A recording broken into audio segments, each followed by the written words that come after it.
오늘 이슈 살펴보는 시간입니다. 이슈 이수다. 빅데이터를 읽어주는 남자 김덕진 미래사회 IT연구소 소장 나와 계십니다. 안녕하세요. 네, 안녕하세요. 반갑습니다. 김덕진입니다. 자, 한 주간 이슈 어떻게 뽑으셨습니까? 네, 일단은 연휴가 껴있는 주간은 행복합니다. 왜냐하면은 언급량이 일단 줄어들고 정치가 가장 꼴찌로 나오는 주간이 계속 반복이 되더라고요. 제가 보니까 연휴가 껴 있으면 사람들이 이제 일반 우리 시민들분께서 정치 얘기하면 머리 정치 뉴스 아프다. 안 보고 다른 거 보는 것 같습니다.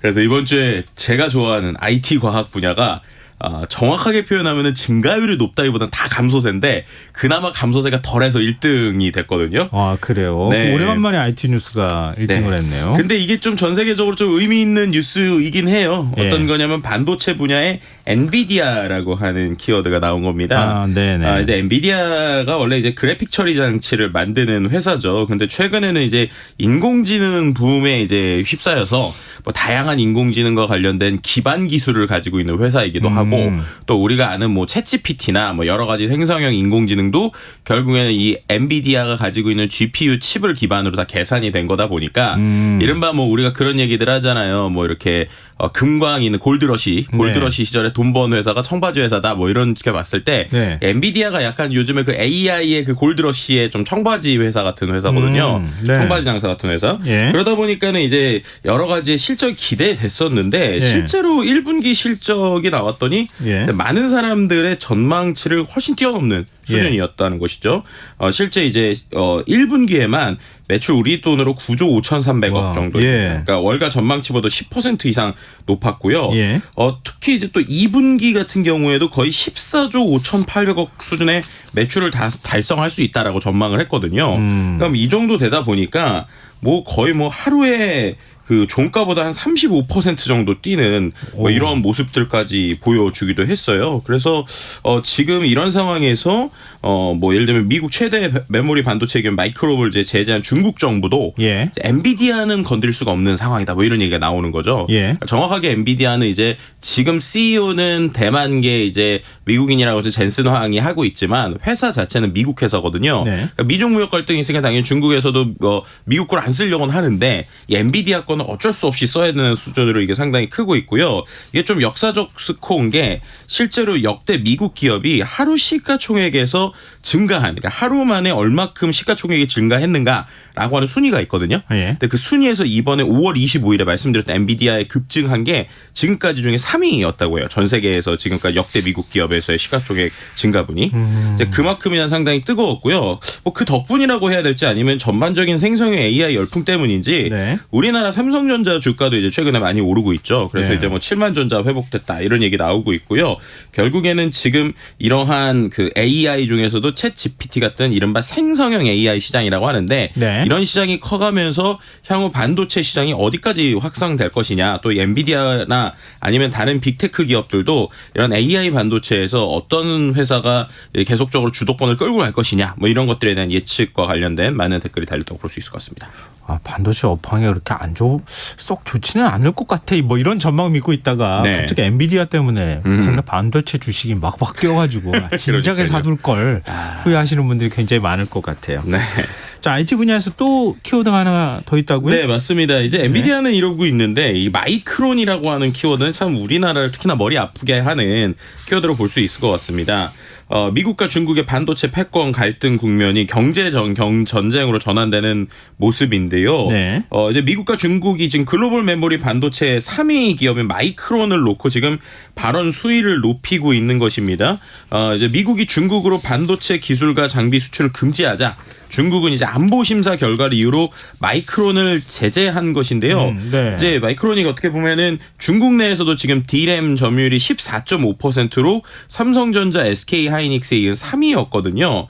근데 그럼에도 불구하고 이제 마이크론 반도체 사용 금지라고 하는 중국의 제재가 지금 나온 것입니다. 미국 이제 반도체 사지 않겠다 뭐 이런 것이죠. 그럼 이제 그만큼 아까 말씀드린 D램은 14.5%가 비는 거잖아요. 중국에서 입장에서는.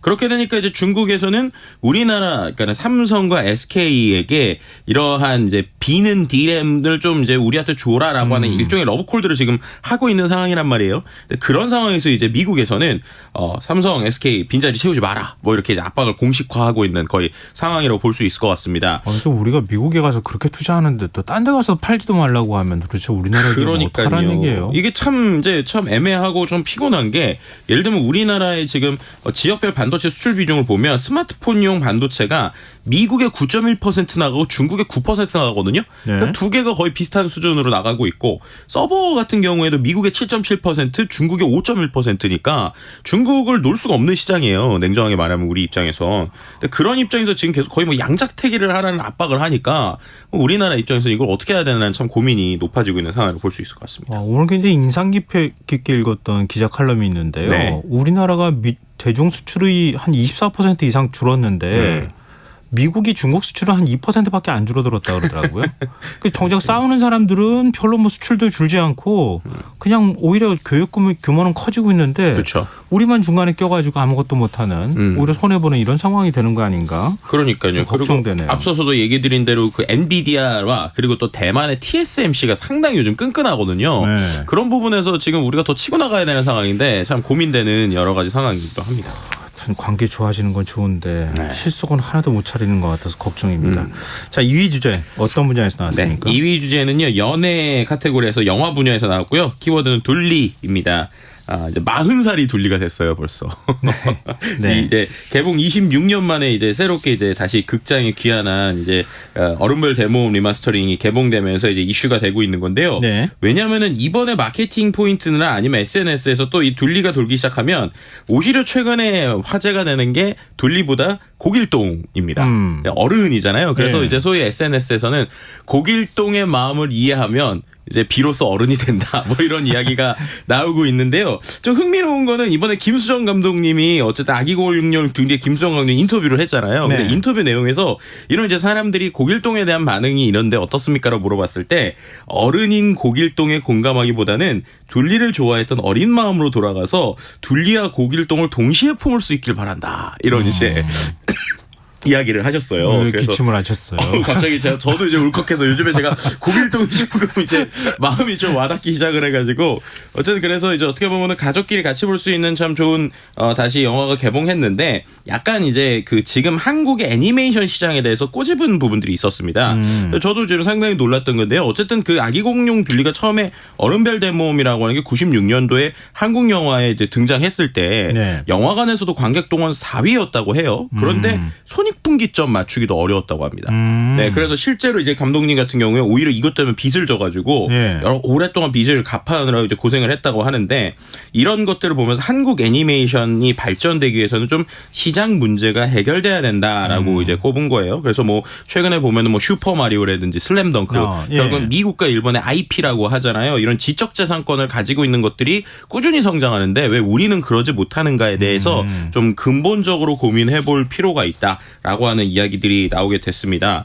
그리고 또 그 외에 또 이제 좀 한국 영화 관련돼서 또 다른 키워드가 결국 OTT에 대한 시선들이 요즘 많이 나오고 있는 것 같아요. 네. 그래서 뭐 우리가 알고 있는 뭐 수리남, 카지노, 뭐 택배기사 이런 최근에 이른바 넷플릭스를 중심으로 OTT에서 뜨겁게 되고 있는 영화들의 대부분 드라마의 제일 특징점이 실제로 이런 걸 하신 분들이 영화만 연출하셨던 감독들이었다는 거예요. 근데 영화만 연출하시다가 갑자기 이런 넷플릭스 같은 이런 OTT로 돌아선 것 자체가 과연 이 시장을 어떻게 볼 것인가, 한국 시장의 파이가 어딘 것인가라고 하는 고민들을 좀 전반적으로 하고 있는 것이 아닌가라는 분석들도 SNS에서 볼 수 있었습니다. 고민이 큰 것 같아요. 관객 수도 많이 줄었다 그러고요. 그러니까요. 자, 3위 주제는요? 3위 주제는 생활 분야에서 나왔고요. 여행 레저 분야의 키워드는 연휴입니다. 연휴가 지속이 됐었죠. 근데 이제 비가 왔었잖아요. 네. 그럼에도 불구하고 연휴 마지막 날에 이제 비 와도 안에만 있을 수 없었던 전국에 있는 많은 분들께서 다양한 곳들에서 인파가 북적거렸다라고 하는 것들이 좀 뉴스가 나왔던 것이고요. 뭐 전주 한옥마을에도 상당히 인파가 몰리거나 혹은 이제 그 강원도의 4대 명산 이제 국립공원에만 연휴 3일 동안 4만 7천 명이 모이면서 훈풍이 불었다는 것입니다. 그리고 또 최근에 날씨가 좀 빨리 더워졌잖아요. 그래서인지 이제 온라인에서도 이런 바캉스룩이나 뭐 아니면 아니면 쇼핑몰, 뭐 수영복, 캐리어 이런 것들이 평상시에 7, 8월에 많이 팔려야 되는데 5, 6월부터 많이 팔리고 있다는 거고요. 네. 또 이제 제주도가 좀 상대적으로 비싸서 외국으로 간다 뭐 이런 이야기들도 좀 최근에 나왔는데 네. 연휴 내내 좀 즐거운 소식만 있었던 것 같지는 않아요. 왜냐하면 또 많은 비와 침수, 붕괴가 맞아요. 또 잇따르기도 해서 좀 여러 가지로 다각도로 볼 수 있는 연휴 기간이었다고 볼 수 있을 것 같습니다. 네. 4위 주제는요? 4위 주제는 사회 분야 법조 영역에서 나왔고요. 고 장자연 씨에 대한 이야기인데 이제 2009년에 사망하신 고 장자연 씨 관련 재판에서 전 소속사 대표인 김모 씨가 1심 유죄 판결을 받았는데요.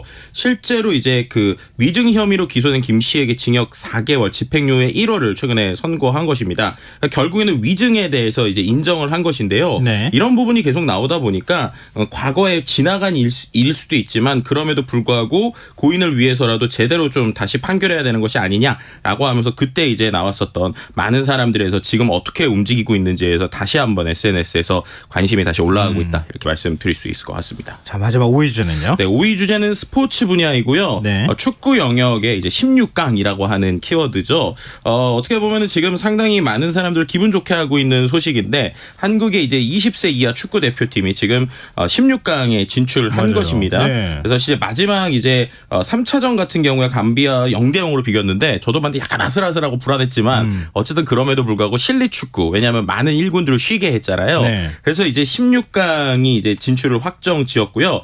다음 달 2일 8강 티켓을 두고 이제 단판 승부를 하게 되는데 좋은 결과들을 이제 바라면서 이 부분에서 우리가 이제 어디까지 올라갈 수 있을까에 대한 좀 기대감이 좀 있는 상황이라고 볼 수 있을 것 같습니다. 6월은요. 네. U20 축구 보면서 지냈으면 좋겠어요. 정말요. 끝까지. 요즘 힘도 많이 빠지는데 네. 축구로 좀 힘을 주셨으면 좋겠습니다. 자, 오늘 이슈 이수다 여기까지 하겠습니다. 김덕진 미래사회 IT연구소 소장과 함께했습니다. 고맙습니다. 네, 감사합니다. KBS 라디오 김성환의 시사 1부 순서 여기서 마무리하겠습니다. 전 11시 정각 2부에 다시 찾아오겠습니다.